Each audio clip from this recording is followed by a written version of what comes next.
for me, or this is yours? No?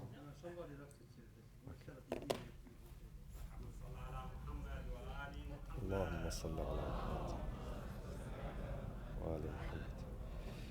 السلام عليكم ورحمة الله وبركاته. أحسنتي. Good job. Arzu Yasai, thank you so much for these inspirational words. And also I'd like to thank Ilham Ilahi. Is she here with us? Yes. Ilham, she carried the turba from Karbala, all the way from Karbala, Ilham and her cousin Sarah. So thank you so much for bringing the brand new turbas from the land of Karbala to our mosque here. Bismillah ar-Rahman ar-Rahim. Alhamdulillahi Rabbil Alameen. والصلاة والسلام على أنبياء الله جميعا وعلى سيدهم وخاتمهم حبيب إله العالمين أبي القاسم المصطفى محمد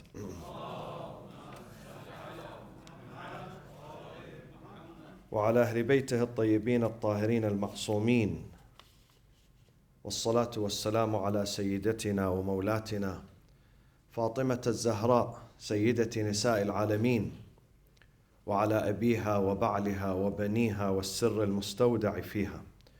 أعوذ بالله من الشيطان الرجيم. بسم الله الرحمن الرحيم. في بيوت أذن الله أن ترفع ويذكر فيها اسمه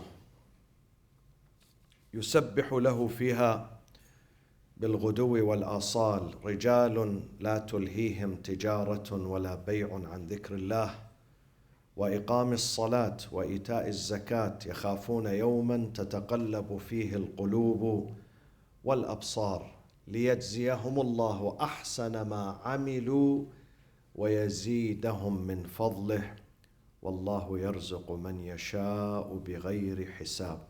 صدق الله العلي العظيم.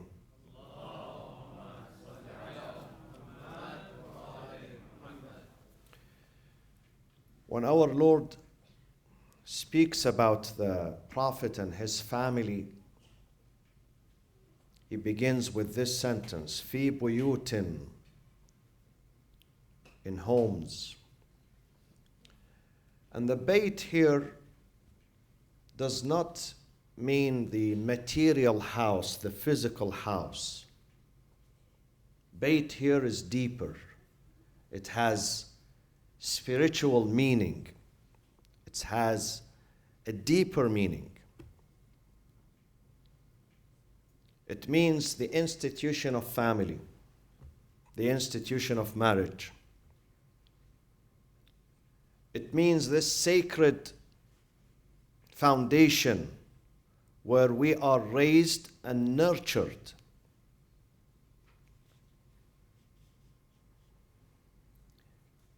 It's a reference to the family of the Prophet, which was the paradigm for nobility. It was the personification of goodness and purity in this universe. I call this family the first universal family. Not just the first family of the Arabs or the Muslims, but the family of the Prophet, Imam Ali and Fatimah al-Zahra and their children, are the first universal family who transcend geographic boundaries, who transcend cultures and languages and colors. They reach out to us with their goodness, with their example, with their embodiment of the truth and justice and sacrifice. Therefore, God gives a parable in the Holy Book. في بيوت, in these institutions.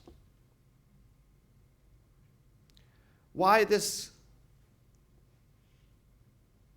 guy of 19 years old, Nicholas Cruz, murdered at least 17 of his classmates and schoolmates?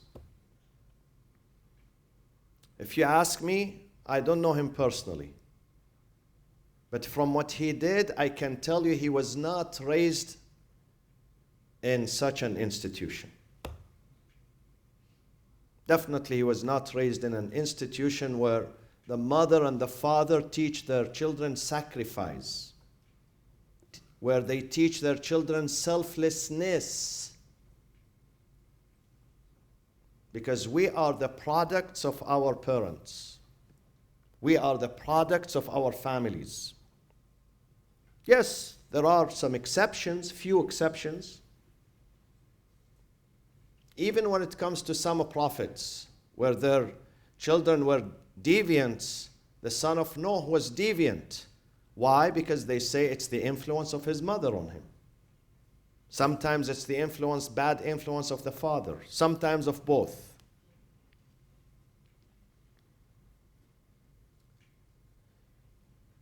And I also blame his parents. Because today the chief of police in Fort Lauderdale, he was asking people, if you see any sign of anger or rage or terrorism, call the police. Do not hesitate to call. Then why those parents who raised this son for 19 years, they never noticed anything? He was very peaceful. He was, as we say, the Iraqis, he was Habab. Habibun Habab. Definitely he wasn't. You don't turn into a terrorist overnight. You don't. Neither you turn into an angel overnight. It takes many years.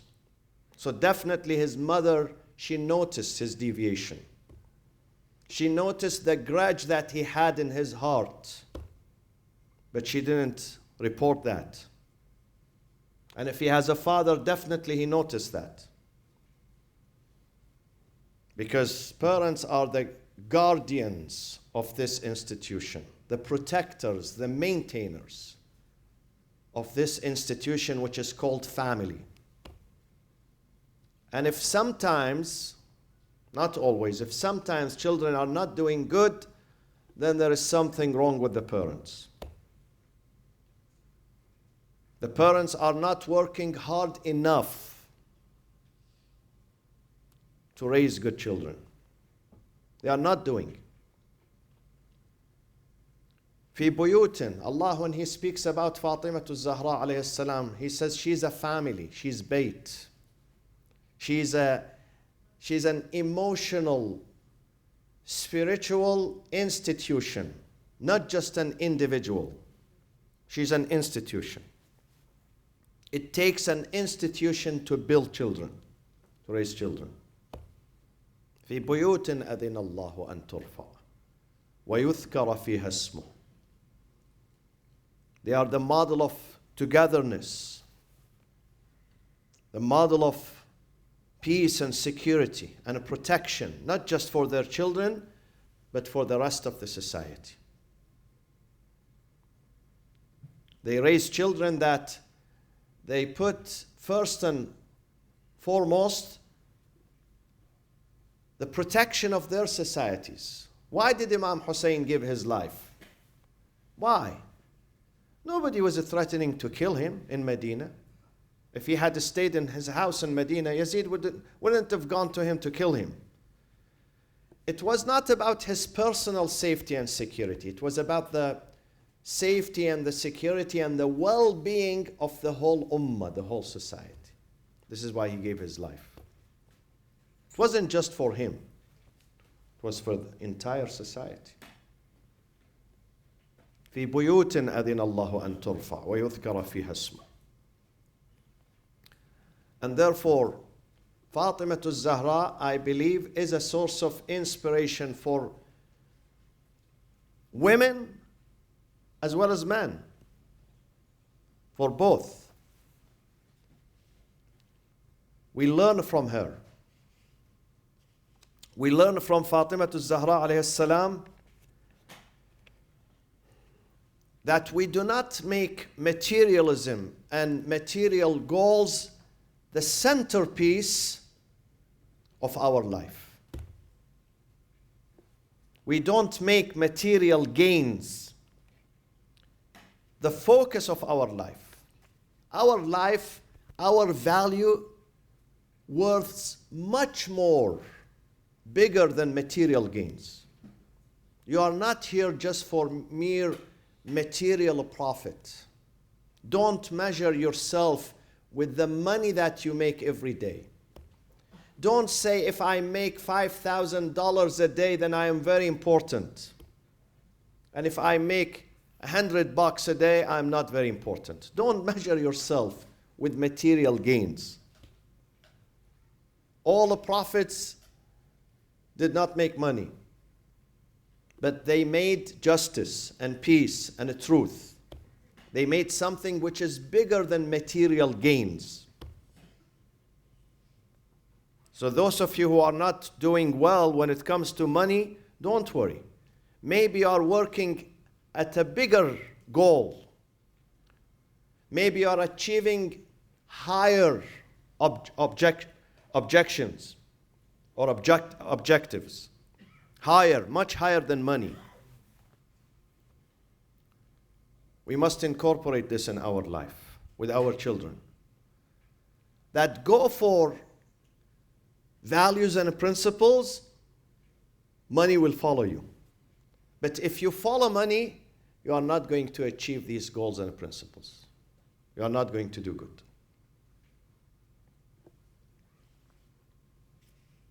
In one of the ahadith of the family of the Prophet, Imam al-Sadiq alayhi salatu wassalam says, Talibul ilm, the student of knowledge, the seeker of knowledge, takaffal Allahu ta'ala birizqih. God says, I will secure the money, the income for you. Don't worry. As long as you are pursuing a higher goal, you are learning to serve your society, to help your society. Don't worry how much you make. I'm going to take care of that. Talibul ilm takaffal Allahu ta'ala birizqih. God guarantees his income. It means we have something in this life bigger than income and bigger than money and bigger than wealth, and these are human values. And we learn this from this modest house of Ali and Fatimah. If you speak in terms of materialism, that house was the smallest house in terms of size and facility and amenities. What was the furniture, the value of the furniture in that house? With at least 7 inhabitants. Father, mother, 4 children, and fidda with them in the house. 7 people living in 1 room, in 2 rooms. But in terms of spiritual, ma'nawi, spiritual production, it was the biggest. It was unrivaled. No house was built in Islam like the house of Ali and Fatima. And therefore Allah in the Quran, in Surah An-Nur, He speaks about this house. And the size of this house is so small, so insignificant. But God mentions the house in His book. Whereas there are many mansions, huge palaces, God never mentions them in His book. Because for God, the value is in the ma'nawiyat, spiritual values, moral values. في بيوت أذن الله أن ترفع ويذكر فيها اسمه.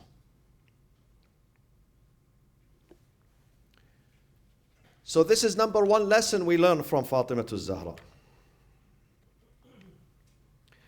Moral and ethical and spiritual merits are the quintessence of this life, the beauty of this life, the epitome of this life. Moral values. And Allah says, a house being built only on material dreams is a scam. It's not going to last. فَأَمَّا الزَّبَدُ فَيَذْهَبُ جُفَاءً وَأَمَّا مَا يَنْفَعُ النَّاسَ فَيَمْكُثُ فِي الْأَرْضِ كَذَلِكَ يَضْرِبُ اللَّهُ الْأَمْثَالِ. There are families in the history of mankind. Some of them, they were heading towards only material success. Only material success. at the expense of others. They don't care what happens to people around them. They don't care. They live in societies. They don't look around them. They don't search for the poor, for the needy. What was important for them is their material success. Where are they now? You don't hear their names. But there are families who cared about those who are around them, who cared about the needy, who searched for the needy. God says when you go to the needy yourself, you don't wait for them to come to you. This is a learning process. When you go to them, when you give, when you serve with your hands, when you incorporate your thoughts, your conscience, your body in serving them, you are growing. You are growing. You are not doing them a favor, you are doing yourself a favor. But some people don't understand this. They don't pay attention to it. A beautiful hadith. Allah subhanahu wa ta'ala awha lid-dunya. God told this life something very important. He gave this life an order. And that order would continue till the last day of this life. God said to this life, أَتْعِبِي مَنْ خَدَمَكِ أَتْعِبِي مَنْ خَدَمَكِ وَخْدِمِي مَنْ رَفَضَكِ. Beautiful formula. أَتْعِبِي, exhaust the one who runs after you and serve the one who does not want you.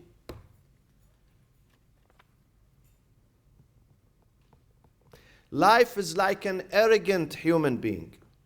Some arrogant men and women, if you run after them, they run away from you. But if you don't pay attention to them, they come to you. God says this is the dunya. Don't run after the dunya. If you run after the dunya, she would run away from you. But if you leave the dunya alone and don't pay attention to it, and don't be obsessed with it, the dunya will come after you. This is a true rule. And Ali and Fatimah and Hassan and Hussein and this universal family, they learned this lesson. They did not run after the dunya. The dunya came after them. Let me ask you today, 1400 years after their departure, who is very popular in the history of Islam, in the history of mankind? If you go to the United Nations, the headquarters of the United Nations in New York, you will find the sayings of Imam Ali alayhi salam. They did not put the sayings of any prophet, nor any caliph. Among all those universal leaders, the sayings of Imam Ali alayhi salam. Among all those universal religious leaders, it's Imam Ali's directive to Malik al-Ashtar. Imam Ali has a directive. When he appointed Malik to be the governor of Egypt, he gave him a directive. Ahd. It's called Ahd. Ahdul Imam li Malik. Ahd means directive. That directive, do you remember Kofi Annan? Some 10 years ago, 15 years ago. Kofi Annan, one day in his speech, he said the Muslim leaders and all others, they have to learn, they have to read the directive of Imam Ali to Malik al-Ashtar. They find in that good model for justice, for social justice, for equality, for love and peace, for serving the people. So Imam Ali did not lose. Yes, he will go many nights without food. Without food. So in the eyes of those who know nothing but materialism, Imam Ali is a loser. Maybe sometimes they blame him, well, you are a failure. You can't even afford food for your family. But he was offering them dignity and good guidance and good direction in this life. And Imam Ali today, I believe he's the richest person on earth. In terms of those who love him, those who appreciate him, those who follow him, he's the richest.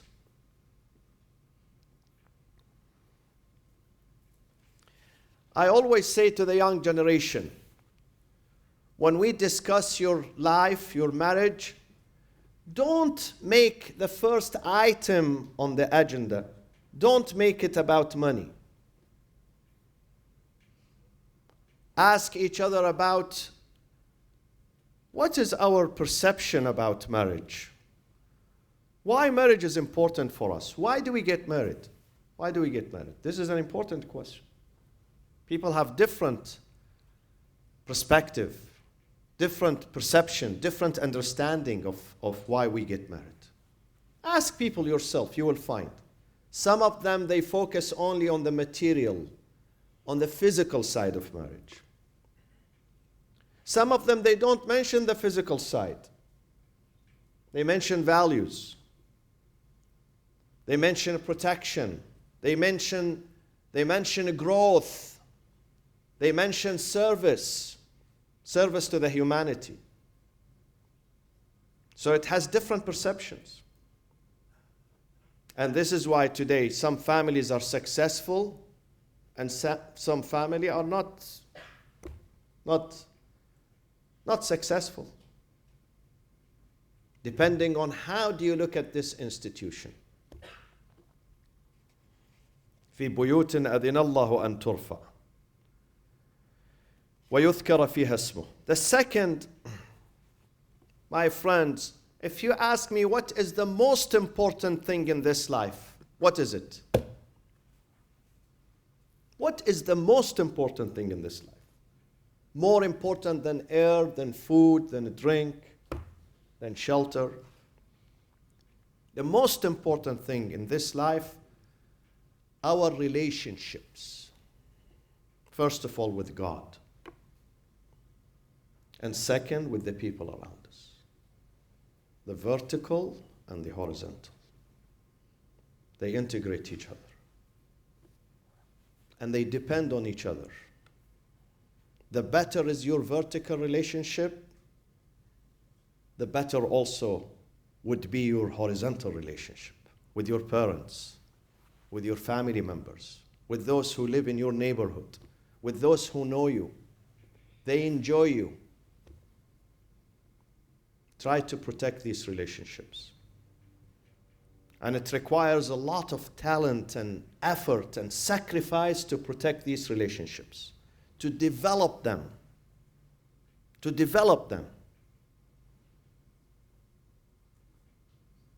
We will go one day, but what would remain of our legacy are not the physical buildings or how much money we left behind, but how much relationships we built with people around us and the quality of these relationships. If people are going to remember us in goodness, then it's because of our relationships with them, the type of relationship we built with them. That will determine our legacy after our death. And the closer we get to Allah, the more forgiving we are going to be with people around us. The more loving, the more caring, the more merciful we become. If someone has no mercy with people, then this means that he has a problem in his relationship with God. People who love God truly, and they build good relationship with Him, they are not going to hurt the servants of God, the humanity. They are not going to hurt them.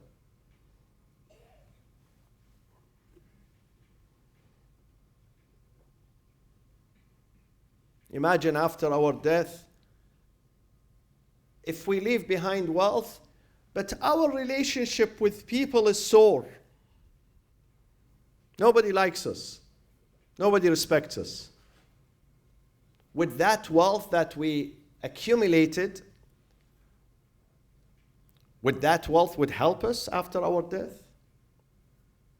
Sometimes family members are not going to remember us, let alone others. So try to build and develop your relationship. All aspects of your relationship. All aspects of your relationship. With your parents first. With your spouse, with your children, with your cousins, with your family members. With those who know you, with those who work with you. So you enjoy, you thrive, you develop, and they develop. They develop too. It was funny that the president yesterday, he says, I don't like domestic violence. He doesn't like domestic violence, mashallah. Congratulations. Very good man. His press secretary, they showed pictures of his press secretary, who has been his press secretary for over a year. They showed pictures of his ex-wives, 2 ex-wives, being beaten by him. It was published in the papers. And now the president, after this scandal, 1 week after the scandal, he wakes up in the morning. He doesn't like domestic violence. Political leaders have to be role model for their citizens. الناس على دين ملوكهم.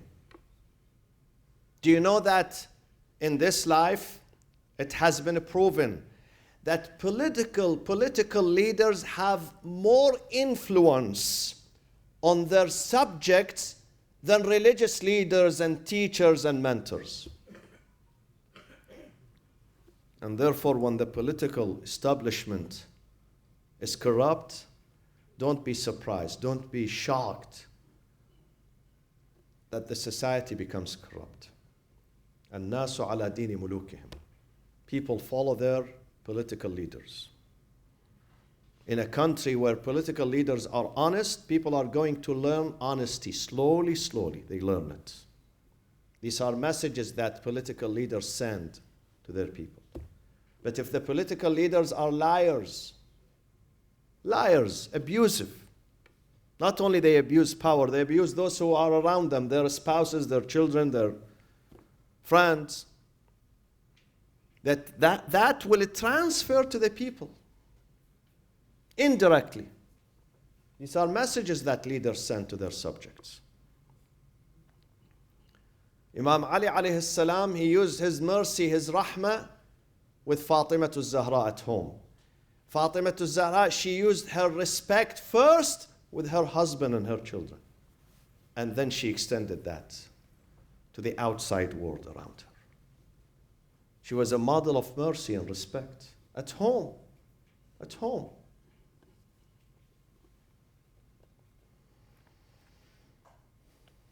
And third and last,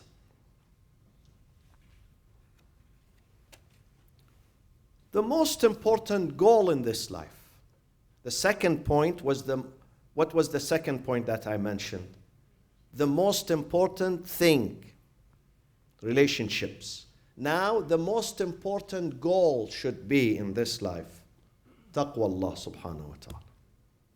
In Surah Al-Baqarah, Allah says, if you want to know why I created you, listen to this sentence. Just one sentence. Ya ayyuhan nas, not ya ayyuhal ladhina amanu, neither ya ayyuhal muslimin. Ya ayyuhan nas, all mankind, the entire mankind.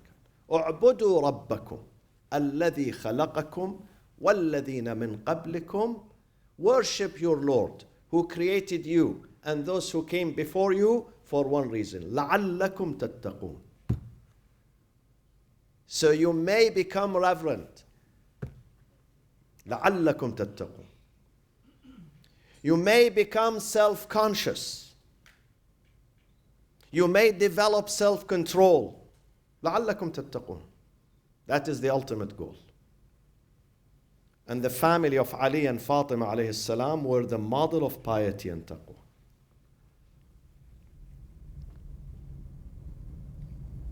And we need to encourage people to be more pious.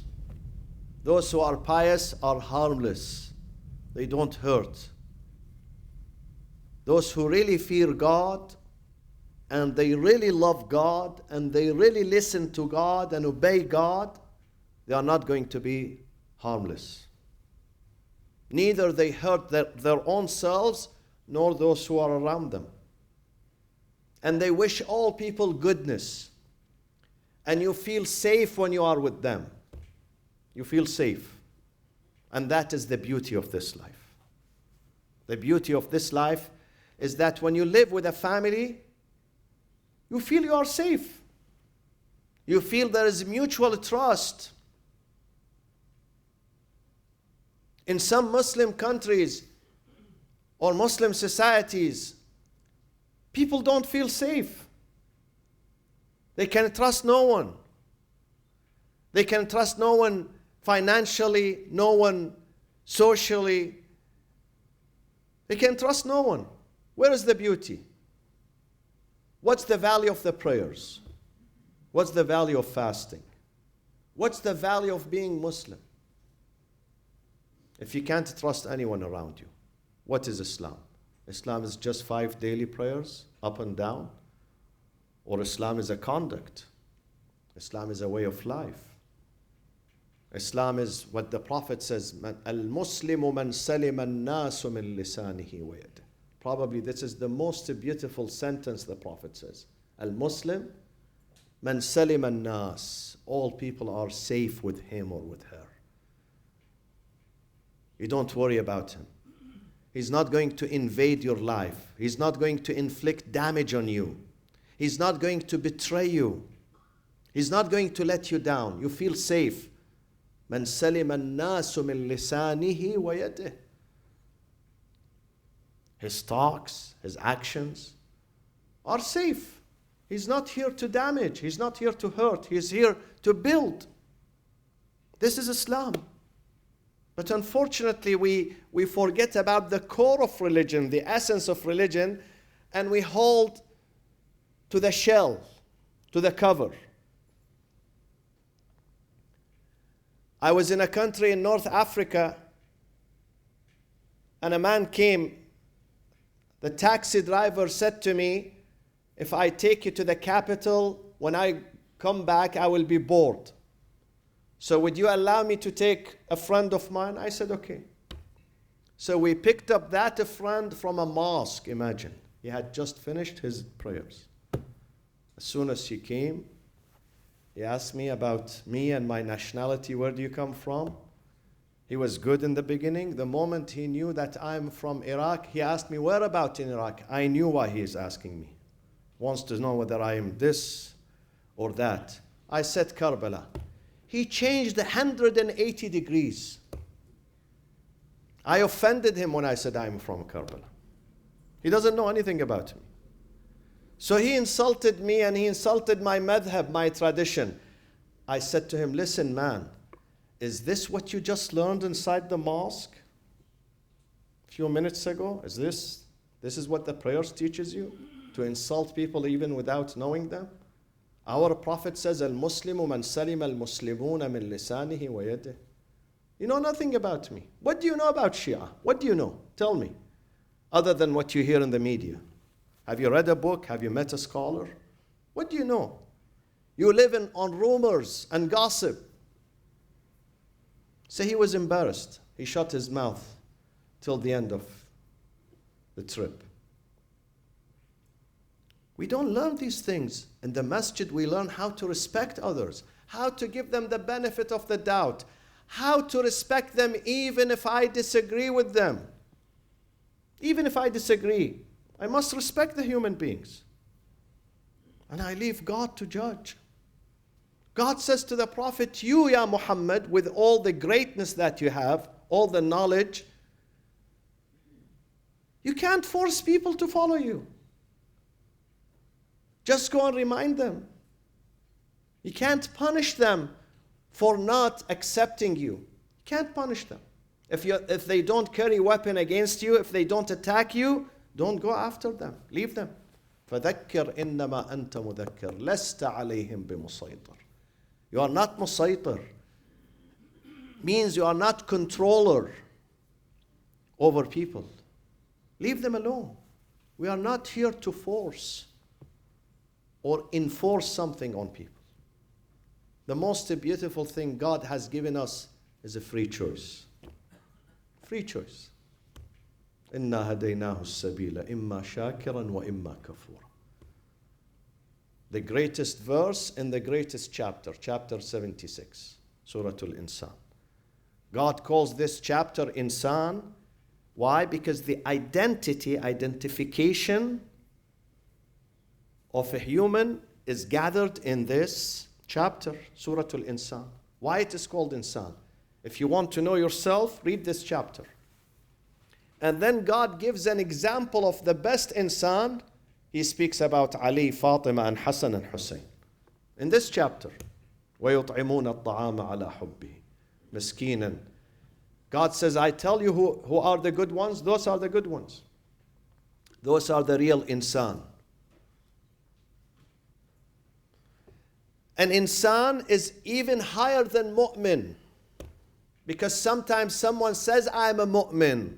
قالت الأعراب آمنا. Allah says. They say we are mu'min. They say we are mu'min, but they are not insan. قالت الأعراب آمنا قل لم تؤمنوا ولكن قولوا أسلمنا.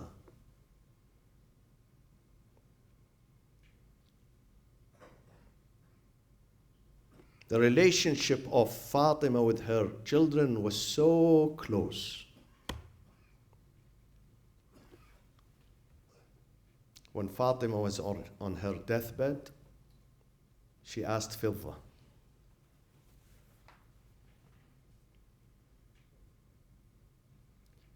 she was too frail and too weak. That day, the last day of her life, she was too weak to conduct, family affairs and to take care of her children. And her children were still young. So she said to Fidda, I am going into the room, and if my children today come home for lunch, you provide them the lunch. I go on sleep in my room. Then come and check on me, call me. فَإِنْ أَجَبْتُ فَبِهَا. If I answer you, it means I am still alive. If not, it means I have left.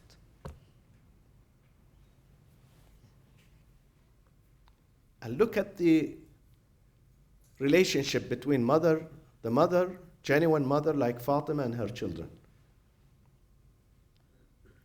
So they come, Hassan and Hussein, from outside. Before their father arrives, they come home. Usually the mother is there to receive them. Now Fatima is not there. They said, Ya Fidda, Ayna ummuna Fatima? She said to them, Sayyidayya kula ta'amakuma. The food is ready. Eat your food. You know what was the answer? The answer was, متى رأيتنا نأكل من دون أمنا فاطمة?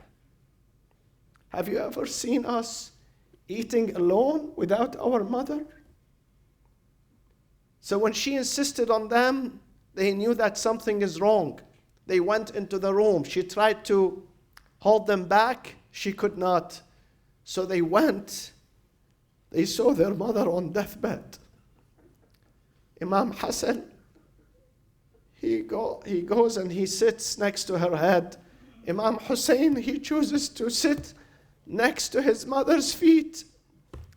Imam Hassan says, Ummah Fatima, kallimini qabla an yansadi'a qalbi fa'amut.